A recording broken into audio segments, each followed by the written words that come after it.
My name is John Camp with John Camp Fitness, and I'm going to talk about lower back issues.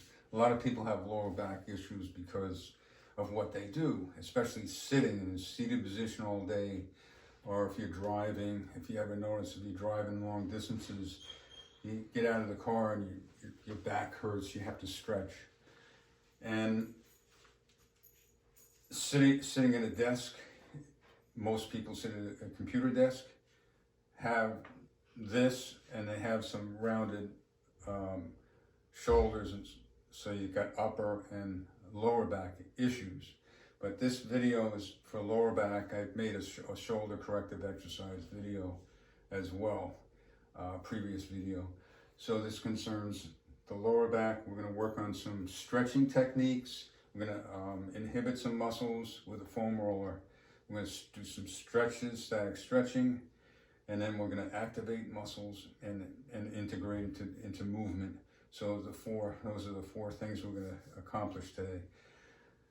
And hopefully it'll give you some relief. My clients that I train, I give them these exercises and it does give them relief. So it's known to work. I do it myself, and because I'm sitting at a desk. So one of the things that happens when you're sitting at a desk, and say this is a chair, is you're sitting, you got rounded shoulders, your forward head, and your back is in a bad position because you're all short. The muscles here and the hips and the legs are really shortened, and they're pulling down because they're in a shortened position. They're tight and they're pulling on the lower back. So that's where you get the pain. So you're sitting in this position. I sit on an exercise ball, and that's why I'm showing you here. Say this was a chair. A chair, offers no movement. An exercise ball, what it does is it gives you some core movement. So there's different things you can do with the core. So inadvertently, while you're working, sitting on an exercise ball, you're actually working your core. So your body's internal core stabilizer muscles are working to stabilize you. So this is really the best. If you can work on a ball, even alternate between a chair and a ball, it's good. But the chair all day is not so good. So we're going to come up here. Okay, so this ball is a 75 centimeter ball, and it fits me. You can look on a chart. You can get these online, or you can go in a sporting goods store, and you look in the sizing chart, and it goes according to height. So this will fit. This fits me. I use it at my desk, and it really does help a lot. So the causes of a tight or lower back pain is because in a seated position, all these muscles are shortened, right? Especially the hip muscle, iliopsoas muscles in the hips. The front of the hips are shortened, and in relation to your glutes are weak in relation to this shortened muscle. So what happens when you're doing functional movement, you got weak glutes from sitting. This is pulling. This is weak in comparison to that, and you're using your hamstrings to compensate, and your hamstrings get tight. So it pulls down your back. You might have some pain over here, the piriformis. A lot of people mistake lower back. They say I have a disc out or something. Really, in effect, it's a piriformis syndrome. So this can be corrected with simple exercises and simple stretches. I'm going to just show you from the side view. If you come in here, and my spine is anterior pelvic tilt is here. So I have a curvature down here in my lower back, my lumbar, right? Lower cross syndrome is where you have an anterior pelvic tilt, and you have an arch in the back, the lower back, and that hurts.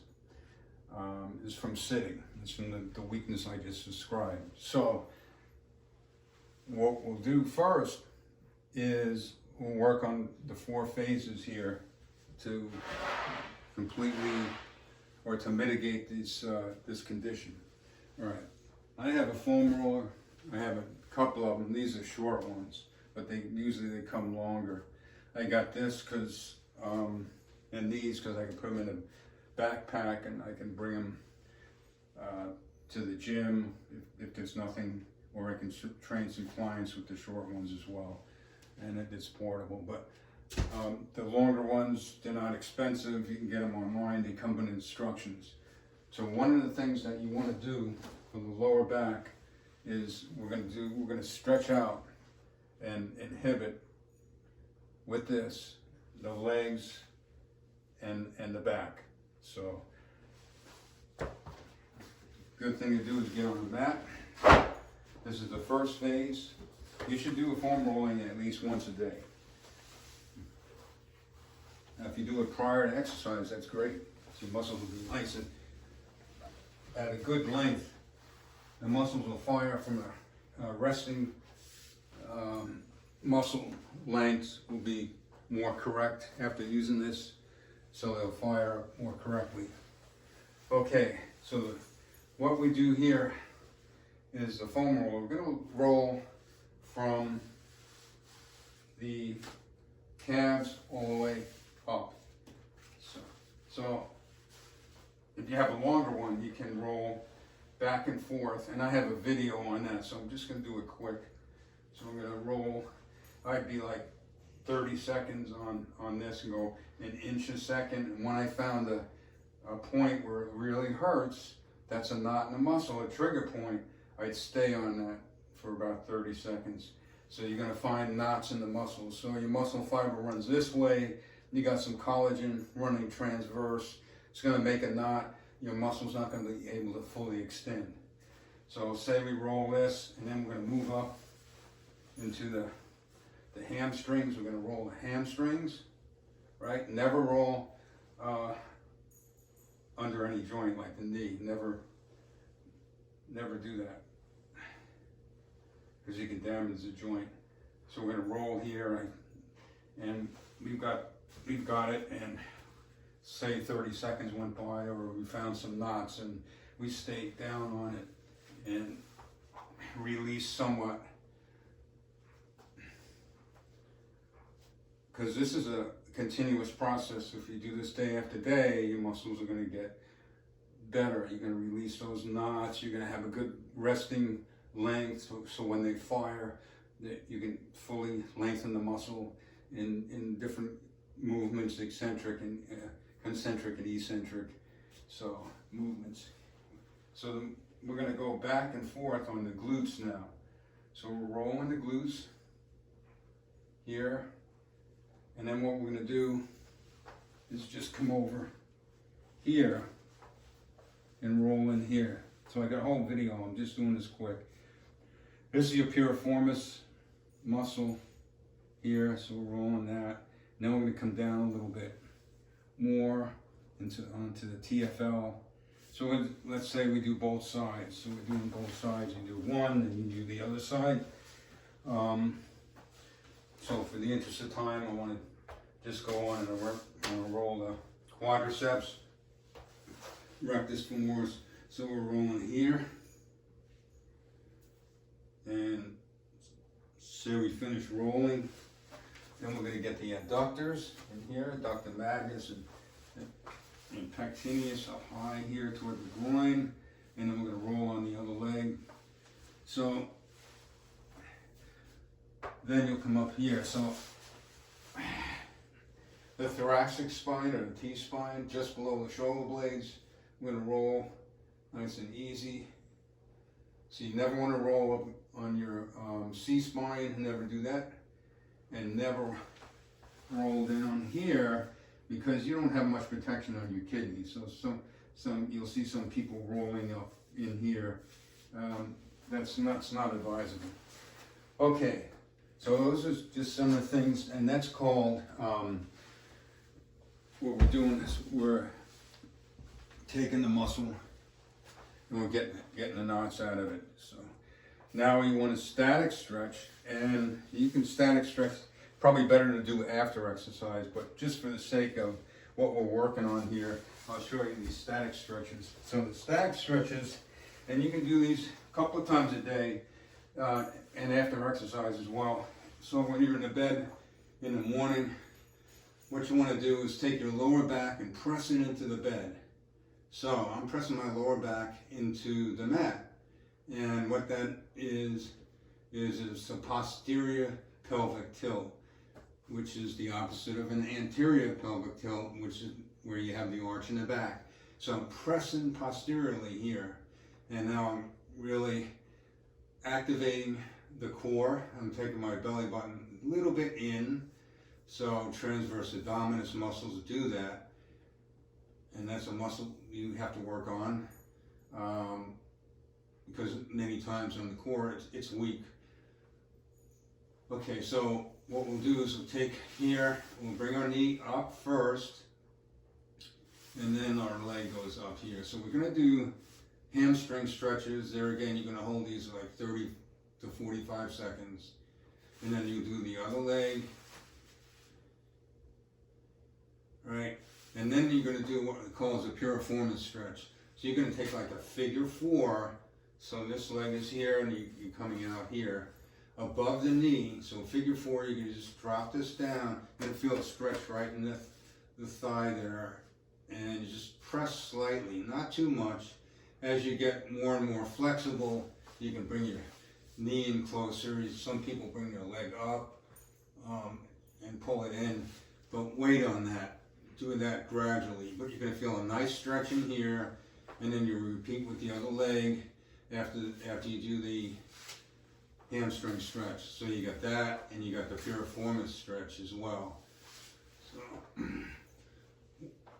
what we want to do now is we want to activate the glutes, and to do that and to activate the muscles, so we want to squeeze it as we bring it up into a glute bridge. So squeezing these muscles really tight and then taking it down and squeeze, and you just take your core in a little bit, your belly button in slightly. You're going to breathe out as you come up. Squeeze, and you want to get to do, I usually do like 8 to 12. So let's say we're at rep number 12. So what I'm going to do is I'm going to hold these up now in a up position or a tabletop. I'm going to hold them up for like 8, 7, 6, 5, 4, 3, 2, or 1. Come down. Now I'll do like maybe 3 sets of those. So after I did this little stretch here in the morning, you know, just doing these stretches, I'm in bed or I just got up, I'm on the floor on the mat, and I'm just doing these, and I'm coming up, and I'm squeezing and down, up, squeeze, and down. So these are really important. What that does, especially after the lower back pain, if you really get up and you squeeze, you're going to mitigate the pain if it involves muscle imbalance posturally and not anything more serious. So the pain will mitigate, and over time, what you're going to do is you're going to make the glute stronger. So with that, I'm going to roll up. Now, there are other stretches to do, but these are things I usually do in the morning that'll help to stretch out the iliopsoas. You can come up here and just pull your hips forward, push your hips forward, and you're up here and stretch. You can hold on to something like a foam roller or whatever. You can just push forward, and you're going to get a nice stretch in here. Or you can lie down on a bench or somewhere, and you can just, you know, stretch that way. For example, I'd be down here, and let's say, and I just stretch forward here, and I'm stretching down. Just letting my legs hang off of something. Okay, so those are really good stretches to do in the morning. So what I've done on the foam roller is you can do that once a day, any time of day, or prior to exercise. Static stretches after exercise is more preferred, and I would do static stretches in the morning when I first get up. You know, the glute bridges and the hamstring stretches and the piriformis. So I would do those. That's going to help you. All right, now during the day, what I would suggest if you're in a desk chair, I would suggest getting up and stretching, you know, or just coming up off the chair. Say this is a chair, you coming up, stretch, and then down, up, down a few times. If you have to hold on to something, that's good, but you're pushing from the heel up. This way you get some nice glute activation. You're going to strengthen your quadriceps, and that's going to help you a lot. Another thing I would do, I was get on the wall here and just come here, and I would do some pedaling here, up and down. That's going to stretch out your calves, and you have two calf muscles. You know, there's two calf muscles here. The one that sticks out is the gastrocnemius, and the one that wraps around is the soleus, and they get weak as well. And you got your anterior and posterior tibialis, your lower leg, and your quads. So they all get weak from sitting. So it's good to strengthen those up. I used to tell my dad, I said, because he used to go in the kitchen, and I'd say, Dad, I said, hold on to the counter, the sink, and just push out here, and just hold it, and then release. And push out, and hold, and release. Do that a couple of times. He said that really helps. So that's important. You can do these things.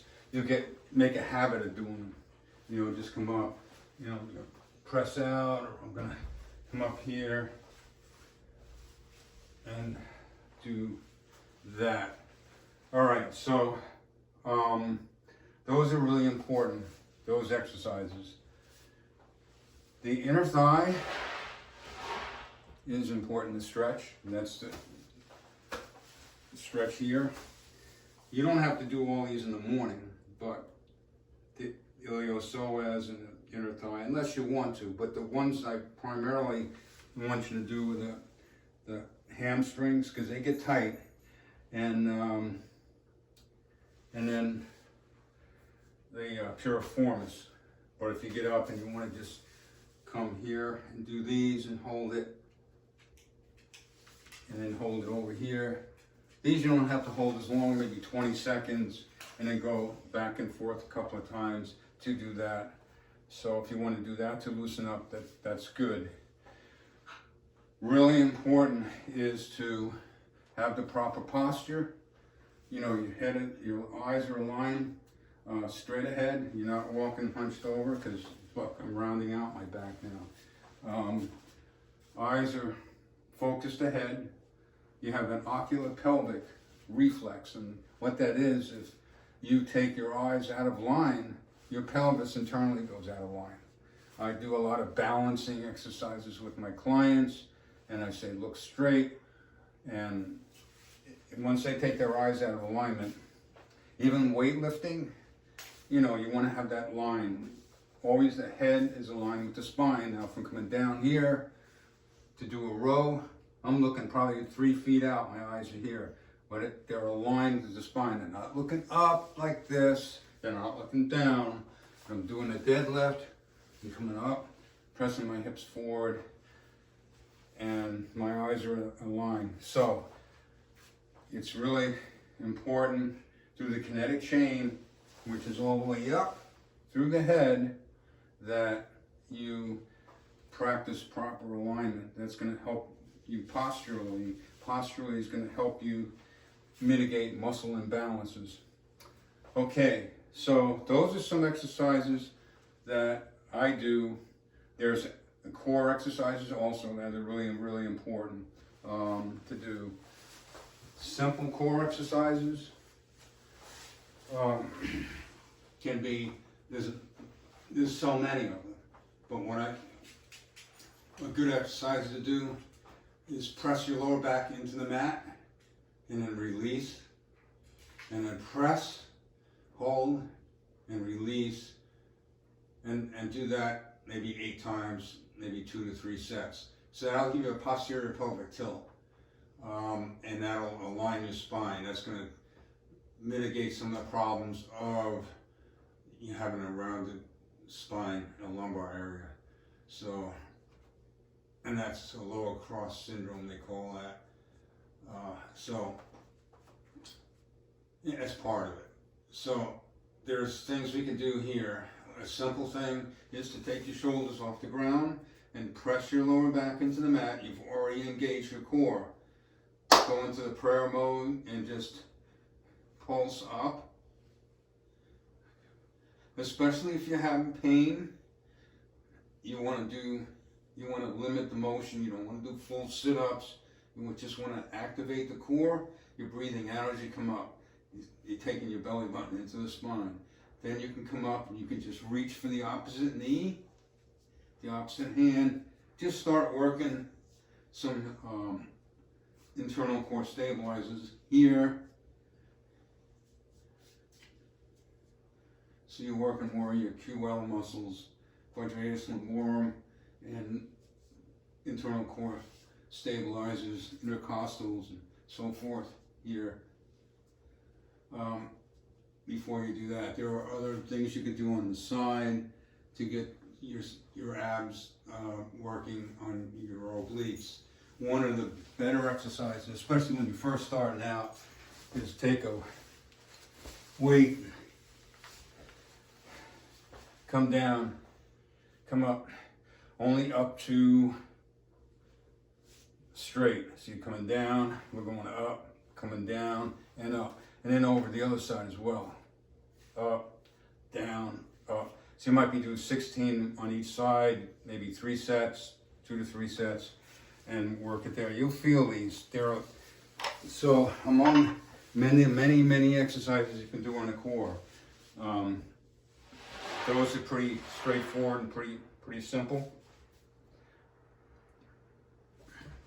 And they work effectively. Okay, so now say you went out and you purchased a ball. All right, this is really a good core exercise. So it's probably better from the side. All right, so I'm gonna go here, up front. So I'm pushing my glutes in, right? Out, in, out. See the ball moving forward and back. You're keeping this torso straight. That's what you're doing. Anterior, posterior, anterior, posterior, pelvic tilt.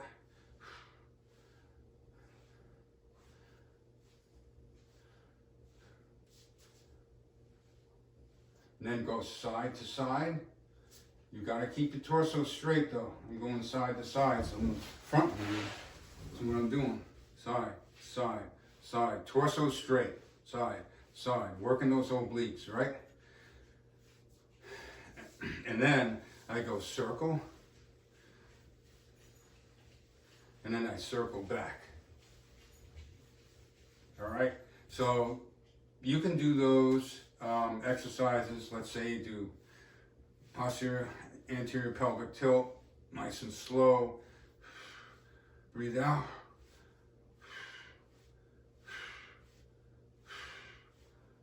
And then side.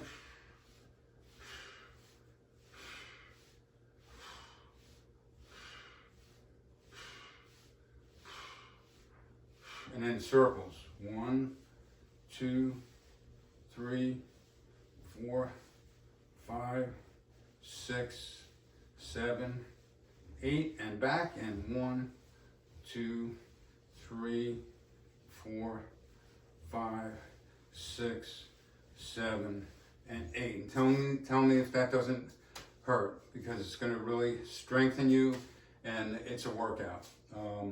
So you might do 2 to 3 sets of that, especially if you get a ball. There's a lot you can do on the ball. You know, I'll give you a separate video on that, on the ball, some exercises here. You can come up here, you know, you can have a weight up, coming up, and so forth. So, different things you can do there on that. So I hope this helps. I hope it's just gives you an understanding of some of the things that occur for lower back. Your body goes and uses specific muscles, the prime movers for certain things. And if, for example, you have a muscle imbalance, your body is going to recruit other muscle groups, which, let's say, are supposed to be helper muscles. The hamstrings, for the most part, are going to be helper muscles. And then you got your glutes and the iliopsoas. So if you're working and you're walking and doing functional movement and different things, and you're weak here in relation to here, well, to do a specific movement, your body's going to recruit the hamstrings, which are really supposed to be helper muscles, but they will recruit them as a prime mover. And that's going to give you a muscle imbalance. That's going to put strain on the hamstrings and so forth. So when I have clients that doing deadlifts, I'm saying keep your knees, don't do stiff-legged deadlifts. Keep your knees a little bit bent, take some pressure off the hamstrings. That's important. And then you'll build up over time. So that's one of the primary factors. This being tight, this in relation to this being weak, and your hamstrings get tight, you get lower back pain. So that's basically what happens. So I hope this video helped, and I'm going to put it on my Trainerized site and just put it as an informational video in your workout, and I'll give you a core and I'll give you a glute workout to go along with it. So I hope everybody has a great day, and my name is John Camp, John Camp Fitness.